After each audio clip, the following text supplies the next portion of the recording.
Assalamualaikum warahmatullahi wabarakatuh.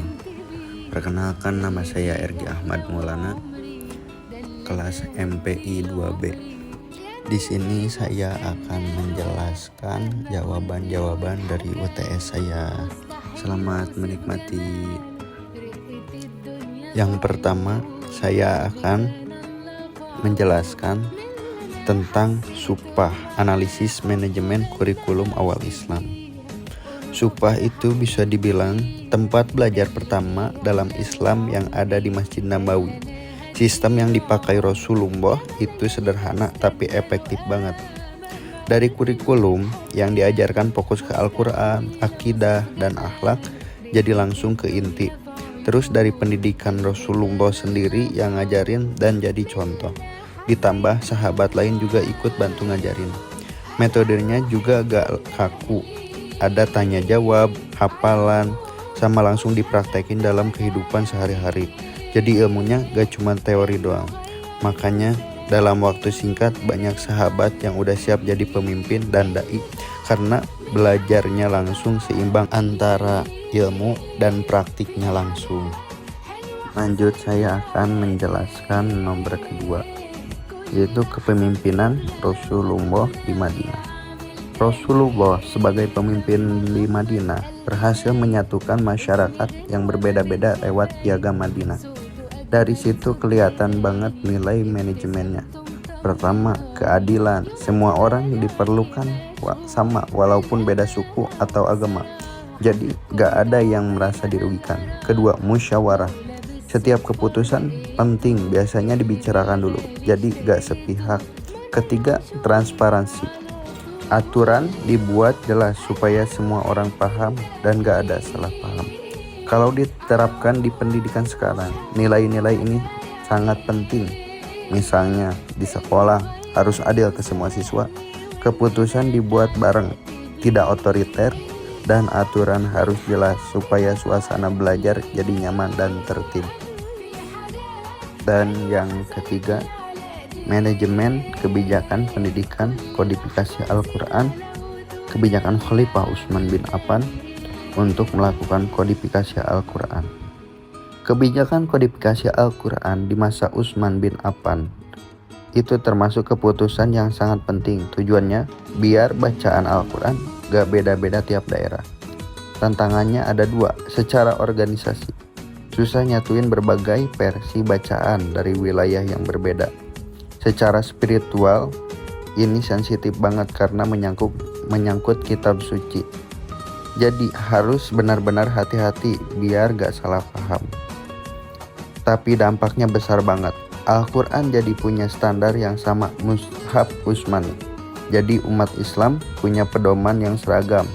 Dalam pendidikan ini penting karena materi agar jadi jelas dan gak beda-beda. Jadi lebih terarah dan terstruktur. Nah, dan sekarang nomor 4, manajemen pendidikan di masa Umar bin Khattab. Umar bin Khattab itu terkenal rapi banget dalam ngatur pemerintahan. Dia bikin sistem administrasi yang jelas, kayak diwan, pencatatan, sistem gaji, dan pembangunan infrastruktur. Dampaknya ke pendidikan cukup besar. Dengan adanya sistem gaji, para guru jadi lebih terjamin dan bisa fokus ngajar. Infrastruktur juga bikin kegiatan belajar jadi lebih nyaman dan teratur. Selain itu, administrasi yang rapi bikin pengelolaan pendidikan jadi lebih terstruktur. Gak asal jalan aja. Jadi bisa dibilang walaupun gak langsung ke pendidikan, kebijakan Umar ini bikin sistem pendidikan jadi lebih berkembang dan tertata. Oke, kita lanjut nomor 5. Transformasi sistem pendidikan di masa Umayyah. Di masa Umayyah, sistem pendidikan mulai berubah. Dari yang awalnya terbuka di masjid jadi lebih formal dan banyak terpusat di istana. Dari sisi manajemen, ini bikin sistem pendidikan jadi lebih teratur dan terstruktur. Materi dan pengajar juga lebih terkontrol. Jadi kualitasnya bisa meningkat. Tapi di sisi lain, akses jadi agak terbatas. Gak semua orang bisa ikut, terutama masyarakat biasa karena lebih fokus ke kalangan elit. Jadi dampaknya ada dua. kualitas bisa naik, tapi pemerataan pendidikan jadi berkurang. Next, kita lanjut ke nomor 6. Kebijakan Arabisasi dan dampaknya. Pada masa dinasti Umayyah, kebijakan Arabisasi menjadikan bahasa Arab sebagai bahasa resmi administrasi dan pendidikan. Kebijakan Arabisasi ini menjadi bahasa Arab sebagai bahasa utama dalam pemerintahan dan pendidikan. Dampak positifnya, ilmu pengetahuan jadi lebih terintegrasi karena pakai satu bahasa yang sama. Jadi, komunikasi dan penyebaran ilmu lebih mudah. Tapi ada juga dampak negatifnya, terutama buat masyarakat non-Arab.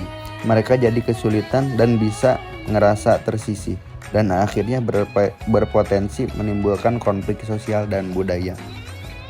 Lanjut nomor 7. Manajemen ilmu pengetahuan di masa Abbasiyah. Berdirinya Bait al-Hikmah di Baghdad adalah bukti kecanggihan manajemen ilmu pengetahuan. Bait al-Hikmah di Baghdad jadi pusat ilmu pengetahuan yang maju banget di masanya.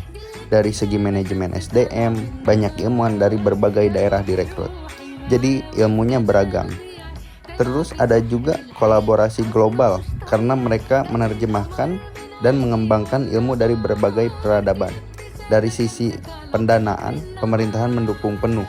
Jadi kegiatan belajar dan penelitian bisa berjalan maksimal. Makanya Bait al-Hikmah bisa jadi pusat peradaban dunia karena dikelola dengan serius dan terbuka terhadap berbagai ilmu pengetahuan. Dan nomor terakhir yaitu nomor 8. Kepemimpinan Harun ar-Rasyid.